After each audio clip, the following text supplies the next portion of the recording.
Soundtrack of Life, Episode 2. Namaste, Internet. Are you ready to rock and roll?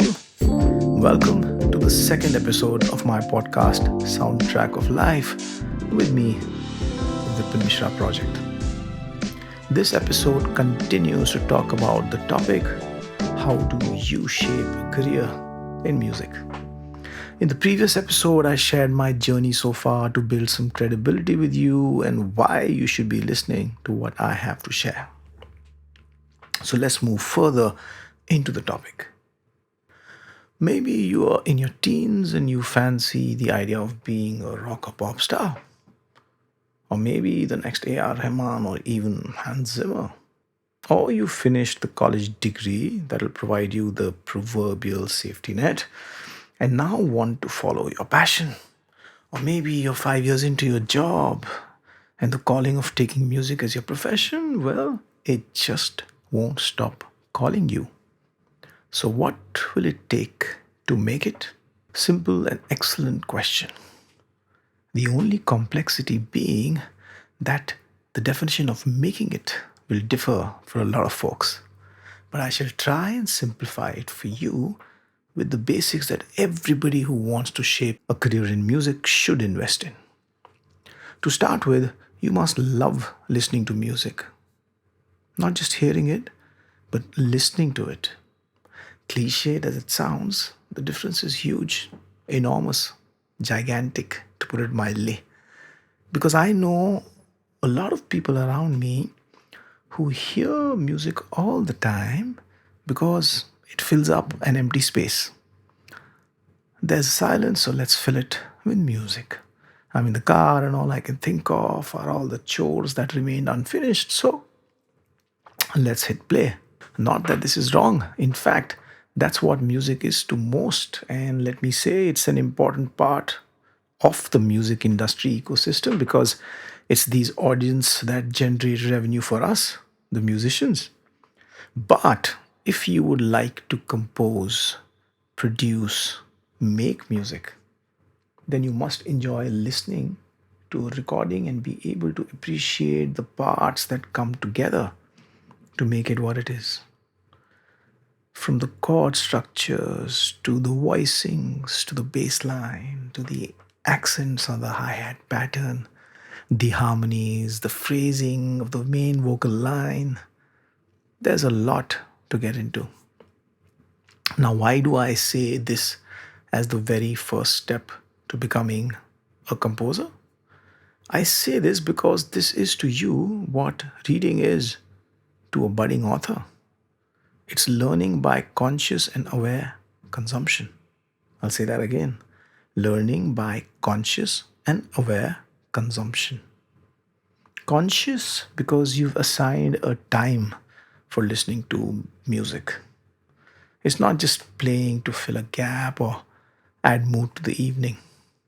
And aware because you have assigned your attention to listening to the intricate parts and how the composer and music producer have built that sound, that musical narrative, if you will.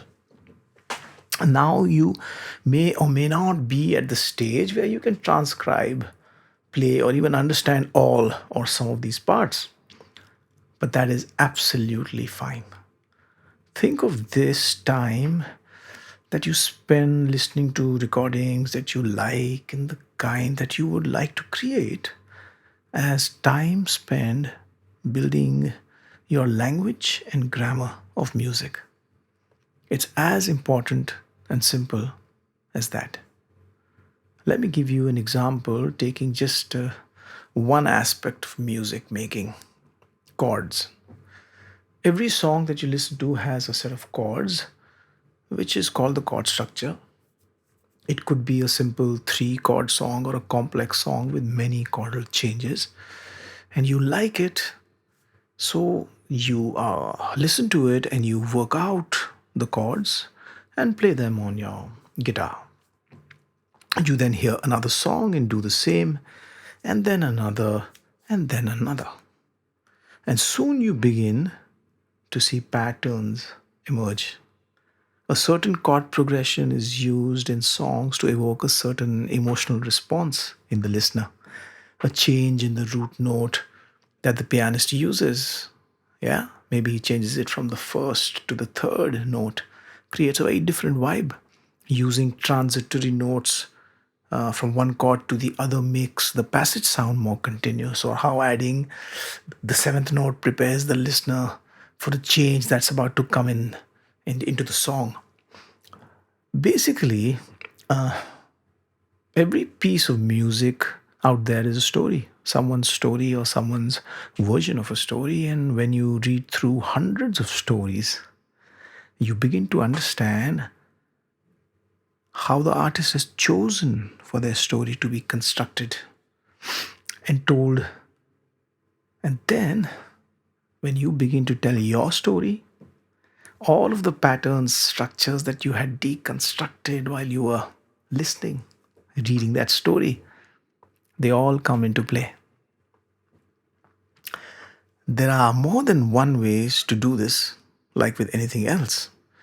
If you are or have been studying music notation, then getting hold of music sheets is one way of understanding and reconstructing songs. If, like me, you have not had the privilege to go to a music school, then there's the internet and plenty of websites offering basic chords along with the lyrics. And then there is a way that I recommend to every person over, or rather along with the other two, which is working out the song's parts by listening to it. This will not only help you build your musical vocabulary, but also help you train your ear, which is really a great asset to have as a composer, a well trained ear. But surely one can't hope to become an accomplished musician, composer, or music producer simply by listening to music. Yep, you're right. So let's talk about what else you'll need to do to shape a career in music. Coming up in episode 3 of Soundtrack of Life with me, the Vipin Mishra Project. If you've enjoyed this podcast, please do follow me here, and it would be awesome to connect and hear from you on Instagram or YouTube. My handle all across social media is Vipin Mishra Project. I'll see you there. But before I go, I'm going to ask you, are you ready to rock and roll?